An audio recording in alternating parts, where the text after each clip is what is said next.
Me një ofertë prej 78,81 milion lekë, Hekurudha shqiptare ka shpallur kompaninë fituese që do të kryej studimin dhe verifikimin e projektit DES për rehabilitimin e linjës hekurudhore Rrogozhin-Vlorë, si dhe projektimin e vijës së re hekurudhore që do të lidhë aeroportin e Vlorës me qytetin e Vlorës.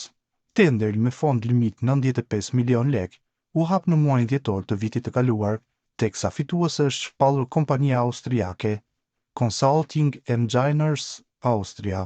Sipas dokumenteve që shoqëronin procedurën tenderuese, linja ekzistuese Rrogozhin-Vlorë me gjatësi 84,27 km funksionon në kapacitet optimal për shkak të infrastrukturës së vjetruar dhe nevojitet për përmirësime të thella. Në të njëjtën dokument thuhet se është e domosdoshme ndërtimi një linje të re treni për të lidhur qytetin e Vlorës me aeroportin e Vlorës, duke qenë se ky aeroport krijon mundësi për zhvillim ekonomik dhe turistik të rajonit.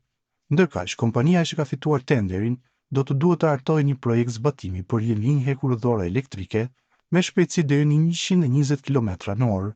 Sipas Hekurudhës shqiptare, zbatimi i këtij projekti synon të ofrojë një shërbim të kombinuar të transportit hekurudhor me transportin ajror, duke lehtësuar aksesin e udhëtarëve në aeroport në mënyrë më të shpejtë, të sigurt dhe më të qëndrueshëm.